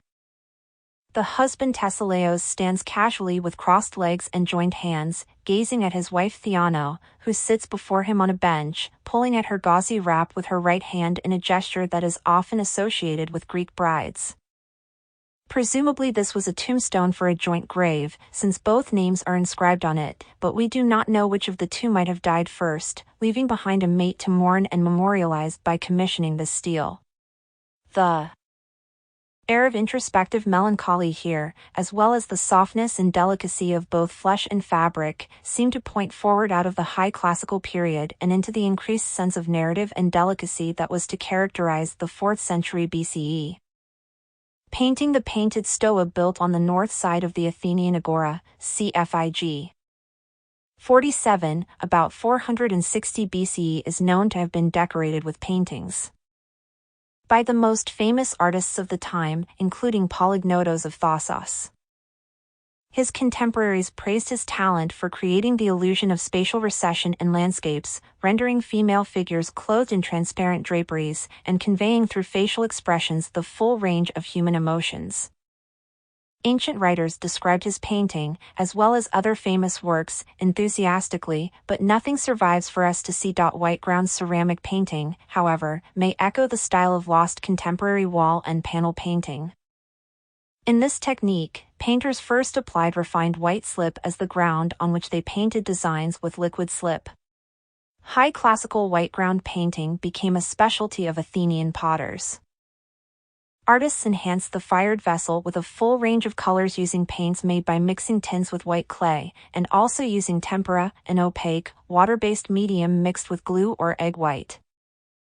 This fragile decoration deteriorated easily, and for that reason seems to have been favored for funerary, votive, and other non-utilitarian vessels. Tall, slender, one-handled white-ground lekythoi were used to pour libations during religious rituals. Some conveyed grief and loss, with scenes of departing figures bidding farewell. Others depict grave stelae draped with garlands. Still others envision the deceased returned to the prime of life and engaged in a seemingly everyday activity. A white-ground lekithos, dated about 450–440 BCE, shows a young servant girl carrying a stool for a small chest of valuables to a well-dressed woman of regal bearing, the dead person whom the vessel memorializes. Fig. 51. As on the stele of Thessalaios and Theano, cfig. 50, the scene portrayed here contains no overt signs of grief, but a quiet sadness pervades it. The two figures seem to inhabit different worlds, their glances somehow failing to meet. The late classical period, c. 400–323 BCE, after the Spartans defeated Athens in 404 BCE, they set up a pro-Spartan government so oppressive that within a year the Athenians rebelled against it, killed its leader, Critias, and restored democracy. Athens recovered its independence and its economy revived, but it never regained its dominant political and military status. It did, however, retain its reputation as a center of artistic and intellectual life. In 387 BCE, the great philosopher-teacher Plato founded a school just outside Athens, as his student Aristotle did later. Among Aristotle's students was young Alexander of Macedon, known to history as Alexander the Great. In 359 BCE, a crafty and energetic warrior, Philip II, had come to the throne of Macedon. In 338, he defeated Athens and rapidly conquered the other Greek cities. When he was assassinated 2 years later, his kingdom passed to his 20-year-old son, Alexander, who consolidated his power and led a united Greece in a war of revenge and conquest against the Persians. In 334 BCE, he crushed the Persian army and conquered Syria and Phoenicia.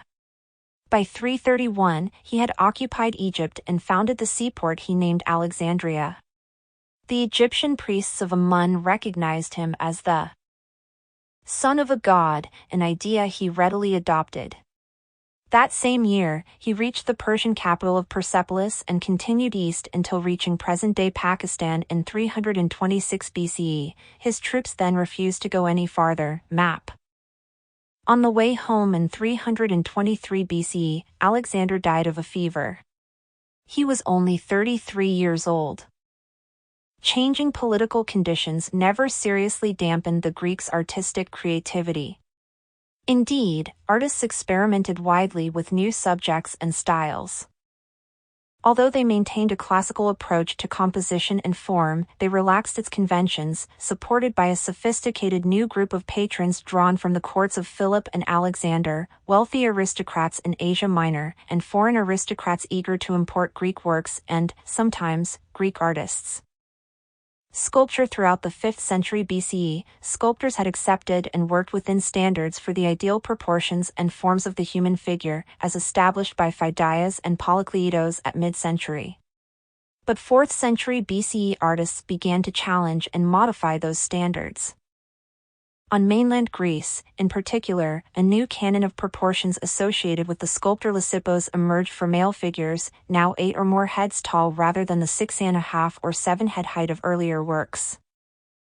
The calm, noble detachment characteristic of high classical figures gave way to more sensitively rendered expressions of wistful introspection, dreaminess, even fleeting anxiety or lightheartedness. Praxiteles. According to the Greek traveler Pausanias, writing in the 2nd century CE, the late classical sculptor Praxiteles carved a Hermes of stone who carries the infant Dionysus for the temple of Hera at Olympia.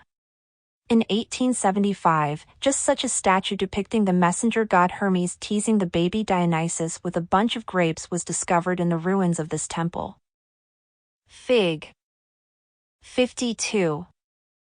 Initially accepted as an original work of Praxiteles because of its high quality, recent studies hold that it is probably an excellent Roman or Hellenistic copy. The sculpture highlights the differences between the 4th and 5th century BCE classical styles. Hermes has a smaller head and a more sensual and sinuous body than Polykleitos' spear-bearer. His off-balance, S-curving pose requires him to lean on a post, a clear contrast with the balanced posture of Polykleitos' work.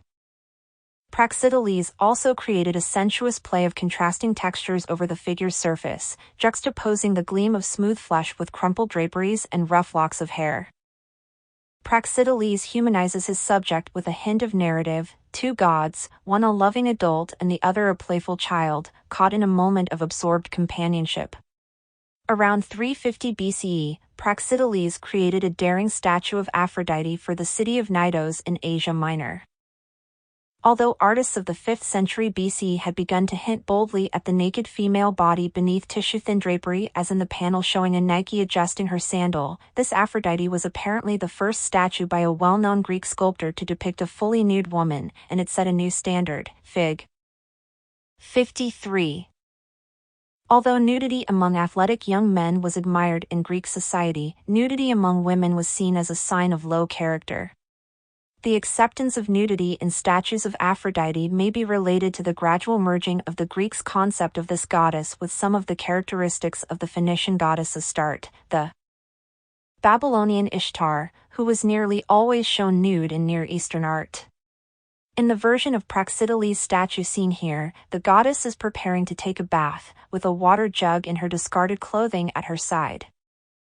Her hand is caught in a gesture of modesty that only calls attention to her nudity. Her strong and well-toned body leans forward slightly, with one projecting knee in a seductive pose that emphasizes the swelling forms of her thighs and abdomen. According to an old legend, the sculpture was so realistic that Aphrodite herself journeyed to Knidos to see it and cried out in shock, "Where did Praxiteles see me naked?" The Cnidians were so proud of their Aphrodite that they placed it in an open shrine where people could view it from every side. Hellenistic and Roman copies probably numbered in the hundreds, and nearly 50 survive in various collections today. Lysippos compared to Praxiteles, more details of Lysippos' life are known, and, although none of his original works has survived, there are many copies of the sculpture he produced between c. 350 and 310 BCE. He claimed to be entirely self-taught and asserted that nature was his only model, but he must have received some technical training in the vicinity of his home, near Corinth. He expressed great admiration for Polykleitos, but his own figures reflect a different ideal and different proportions. For his famous portrayal of a man scraping himself, known today only from Roman copies, Fig. 54, he chose a typical classical subject, a nude male athlete. But instead of a figure actively engaged in his sport, striding, or standing at ease, Lysippos depicted a young man after his workout, methodically removing oil and dirt from his body with a scraping tool, called a strigil. This tall and slender figure with a relatively small head makes a telling comparison with Polykleitos' spear-bearer. Not only does it reflect a different canon of proportions, but the legs are in a wider stance to counterbalance the outstretched arms, and there is a pronounced curve to the posture. The spear-bearer is contained within fairly simple, compact contours and oriented toward a center-front viewer. In contrast, the arms of the man scraping himself break free into the surrounding space, inviting the viewer to move around the statue to absorb its full aspect. Roman authors, who may have been describing the bronze original rather than a marble copy, remarked on the subtle modeling of the statue's elongated body and the spatial extension of its pose. When Lysippos was summoned to create a portrait of Alexander the Great, he portrayed Alexander as a full-length standing figure with an upraised arm holding a scepter, the same way he posed Zeus.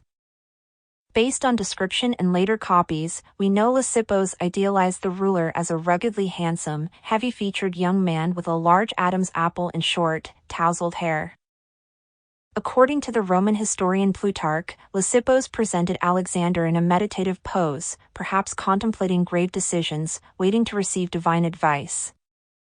The art of the goldsmith. The detailed, small-scale work of Greek goldsmiths followed the same stylistic trends and achieved the same high standards of technique and execution characterizing other arts. A specialty of Greek goldsmiths was the design of earrings in the form of tiny works of sculpture. They were often placed on the ears of marble statues of goddesses, but they adorned the ears of living women as well. Earrings. Dated about 300 BCE, depict the abducted youth Ganymede caught in the grasp of an eagle. Fig. 55, a technical tour de force. Slightly more than 2 inches high, they were hollow cast using the lost wax process, no doubt to make them light on the ear. Despite their small size, they capture the drama of their subject, evoking swift movement through space. Painting and mosaics. Roman observers such as Pliny the Elder praised Greek painters for their skill in capturing the appearance of the real world. Roman patrons also admired Greek murals, and they commissioned copies, in fresco or mosaic, to decorate their homes. A 1st century CE Roman mosaic, Alexander the Great confronts Darius III at the Battle of Issos, Fig. 56, for example, replicates a Greek painting of about 310 BCE. Pliny the Elder mentions a painting of this subject by Philoxenos of Eretria, but a new theory claims the original as a work of Helen of Egypt. Such copies document a growing taste for dramatic narrative subjects in late 4th century BCE Greek painting. Certainly the scene here is one of violent action, where diagonal disruption and radical foreshortening draw the viewer in and elicit an emotional response. Astride a rearing horse at the left, his hair blowing free and his neck bare, Alexander challenges the helmeted and armored Persian leader, who stretches out his arm in a gesture of defeat and apprehension as his charioteer whisks him back toward safety within the Persian ranks. The mosaicist has created an illusion of solid figures through modeling, mimicking the play of light on three-dimensional surfaces by highlights and shading. The interest of 4th century BCE artists in creating believable illusions of the real world was the subject of anecdotes repeated by later writers. One popular legend involved a floral designer named Glycera, widely praised for her artistry in weaving blossoms and greenery into wreaths, swags, and garlands for religious processions and festivals, and Pausias, the foremost painter of his day. Pausias challenged Glycera to a contest, claiming that he could paint a picture of one of her complex works that would appear as lifelike to the spectator as her real one. According to the legend, he succeeded. It is not surprising, although perhaps unfair, that the opulent floral borders so popular in later Greek painting and mosaics are described as Pausian rather than Glyceran. A Pausian design frames a mosaic floor from a palace at Pella, dated about 300 BCE. The floor features a series of hunting scenes, such as the stag hunt scene here, prominently signed by an artist named Gnosis. The blossoms, leaves, spiraling tendrils, and twisting, undulating stems that frame this scene echo the linear patterns formed by the hunters, the dog, and the struggling stag. The human and animal figures are modeled in light and shade, and the dog's front legs are expertly foreshortened to create the illusion that the animal is turning at a sharp angle into the picture. The work is all the more impressive because it was not made with uniformly cut marble in different colors, but with a carefully selected assortment of natural pebbles. The Hellenistic period, 323–3130.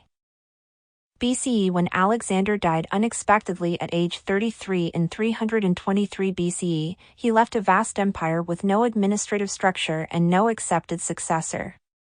Almost immediately his generals turned against one another, local leaders fought to regain their lost autonomy, and the empire began to break apart. By the early 3rd century BCE, 3 of Alexander's generals, Antigonus, Ptolemy, and Seleucus, had carved out kingdoms. The Antagonids controlled Macedonia and mainland Greece, the Ptolemies ruled Egypt, and the Seleucids controlled Asia Minor, Mesopotamia, and Persia. Over the course of the 2nd and 1st centuries BCE, these kingdoms succumbed to the growing empire centered in Rome. Ptolemaic Egypt endured the longest, and its capital Alexandria flourished as a prosperous seaport and great center of learning and the arts. Its library is estimated to have contained 700,000 papyrus and parchment scrolls. The Battle of Actium in 31 BCE and the death in 30 BCE of Egypt's last Ptolemaic ruler, the remarkable Cleopatra, marks the end of the Hellenistic period. Alexander's lasting legacy was the spread of Greek culture far beyond its original borders, but artists of the Hellenistic period developed visions discernibly distinct from those of their classical Greek predecessors. Where earlier artists sought to codify a generalized artistic ideal, Hellenistic artists shifted focus to the individual and the specific. They turned increasingly away from the heroic to the everyday, from gods to mortals, from aloof serenity to individual emotion, and from decorous drama to emotional melodrama. Their works appeal to the senses through luscious or lustrous surface treatments and to our hearts as well as our intellects through expressive subjects and poses. Although such tendencies are already evident during the 4th century BCE, they become more pronounced in Hellenistic art. The Corinthian order in Hellenistic architecture in the architecture of the Hellenistic period, a variant of the Ionic order that had previously been reserved for interiors, called Corinthian by the Romans and featuring elaborate foliate capitals, challenged the dominant Doric and Ionic orders. In Corinthian capitals, curly acanthus leaves and coiled flower spikes surround a basket-shaped core. Above the capitals, the Corinthian entablature, like the Ionic, has a stepped-out architrave and a continuous frieze, but it includes additional bands of carved moldings. The Corinthian temple of Olympian Zeus, located in the lower city of Athens at the foot of the Acropolis, was designed by the Roman architect Cassius in the 2nd century BCE, Fig. 58, on the foundations of an earlier Doric temple, but it was not completed until 3 centuries later, under the patronage of the Roman Emperor Hadrian. Viewed through these huge columns, 55 feet 5 inches tall, the Parthenon seems modest in comparison. But the new temple followed long-established conventions. It was an enclosed rectangular building surrounded by a screen of columns standing on a 3-stepped base. It is, quite simply, a Greek temple grown very large. Hellenistic sculptors produced an enormous variety of work in a wide range of materials, techniques, and styles. The period was marked by 2 broad and conflicting trends. One trend emulated earlier classical models. Sculptors selected aspects of favored works of the 4th century BCE and incorporated them into their own work. The other abandoned classical strictures and experimented freely with new forms and subjects. This style was especially strong in Pergamon and other eastern centers of Greek culture. Pergamon, capital of a breakaway state within the Seleucid realm established in the early 3rd century BCE, quickly became a leading center of the arts and the hub of an experimental sculptural style that had far-reaching influence throughout the Hellenistic period. This radical style characterizes a monument commemorating the victory in 230 BCE of Attalos I over the Gauls, a Celtic people. The monument extols the dignity and heroism of the defeated enemies and, by extension, the power and virtue of the Pergamines. The bronze figures of Gauls mounted on the pedestal of this monument are known today only from Roman copies in marble. One captures the slow demise of a wounded Celtic soldier trumpeter, Fig. 60, whose lime-spiked hair, mustache, and twisted neck ring retorque identify him as a barbarian. But the sculpture also depicts his dignity and heroism in defeat, inspiring in viewers both admiration and pity for this fallen warrior. Fatally injured, he struggles to rise, but the slight bowing of his supporting right arm and his unseeing, downcast gaze indicate that he is on the point of death. This kind of deliberate attempt to elicit a specific emotional response in the viewer is known as expressionism, and it was to become a characteristic of Hellenistic art. The sculptural style and approach seen in the monument to the defeated Gauls became more pronounced and dramatic in later works, culminating in the sculptured frieze wrapped around the base of a great altar on a mountainside at Pergamon, Fig. 62, now reconstructed inside a Berlin museum. The original altar was enclosed within a single-story Ionic colonnade raised on a high podium reached by a monumental staircase 68 feet wide and nearly 30 feet deep. The sculptural frieze, over 7 feet in height, probably executed during the reign of Eumenes II, depicts the battle between the gods and the giants, a mythical struggle that the Greeks saw as a metaphor for their conflicts with outsiders, all of whom they labeled barbarians. In this case, it evokes the Pergamenes' victory over the Gauls. The Greek gods fight here not only with giants, but also with monsters with snakes for legs emerging from the bowels of the earth. In this detail, Fig. 63, the goddess Athena at the left has grabbed the hair of a winged male monster and forced him to his knees. Inscriptions along the base of the sculpture identify him as Alkyonios, a son of the earth goddess Gu. Gu rises from the ground on the right in fear as she reaches toward Athena, pleading for her son's life. At the far right, a winged Nike rushes to crown Athena with a victor's wreath. The figures in the Pergamene frieze not only fill the space along the base of the altar, they also break out of their architectural boundaries and invade the spectator space, crawling out onto the steps that visitors climbed on their way to the altar. Many consider this theatrical and complex interaction of space and form to be a benchmark of the Hellenistic style, just as they consider the balanced restraint of the Parthenon sculpture to be the epitome of the high classical style. Where 5th century BCE artists sought horizontal and vertical equilibrium and control, the Pergamene artists sought to balance opposing forces in three-dimensional space along dynamic diagonals. Classical preference for smooth, evenly illuminated surfaces has been replaced by dramatic contrasts of light and shade playing over complex forms carved with deeply undercut high relief. The composure and stability admired in the classical style have given way to extreme expressions of pain, stress, wild anger, fear, and despair. Whereas the classical artist asked only for an intellectual commitment, the Hellenistic artist demanded that the viewer also empathize. The Lauko. Pergamene artists may have inspired the work of Hadjisandros, Polydoros, and Athenodoros, 3 sculptors on the island of Rhodes named by Pliny the Elder as the creators of the famed Lauko and his sons. This work has been assumed by many art historians to be a Hellenistic original from the 1st century BCE, although others argue that it is a brilliant copy, a creative adaptation, or a Hellenistic-style invention, commissioned by an admiring Roman patron in the 1st century CE. This complex sculptural composition illustrates an episode from the Trojan War when the priest Laocoon warned the Trojans not to bring within their walls the giant wooden horse left behind by the Greeks. The gods who supported the Greeks retaliated by sending serpents from the sea to destroy Laocoon and his sons as they walked along the shore. The struggling figures, anguished faces, intricate diagonal movements, and skillful unification of diverse forces in a complex composition all suggest a strong relationship between Rhodian and Pergamene sculptors. Although sculpted in the round, the Laocoon was composed to be seen frontally and from close range, and the 3 figures resemble the relief sculpture on the altar from Pergamene. The Nike of Samothrace, this winged figure of victory, Fig. 65, is even more theatrical than the Laocoon.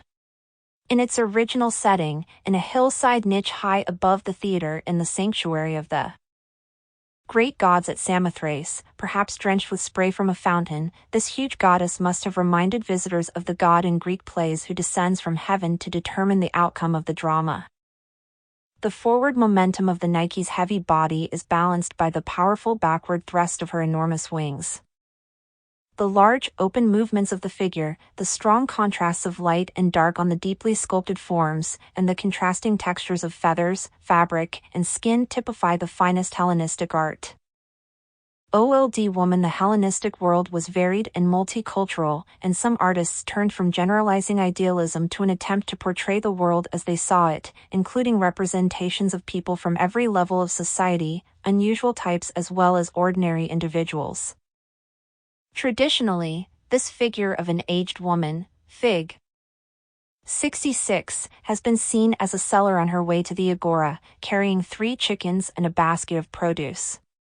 Despite the bunched and untidy disposition of her dress, however, it is elegant in design and made of fine fabric, and her hair is not in total disarray. These characteristics, along with the woman's sagging lower jaw, unfocused stare, and lack of concern for her exposed breasts, have led to a more recent interpretation that sees her as an aging, dissolute follower of Dionysus on her way to a religious festival, carrying offerings and wearing on her head the ivy wreath associated with the cult of this god of wine. Either way, she is the antithesis of the Nike of Samothrace.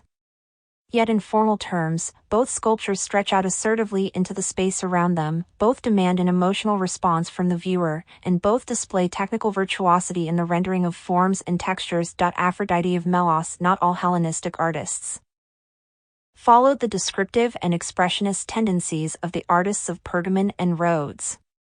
Some turned to the past, creating an eclectic style by re-examining and borrowing elements from earlier classical styles and combining them in new ways.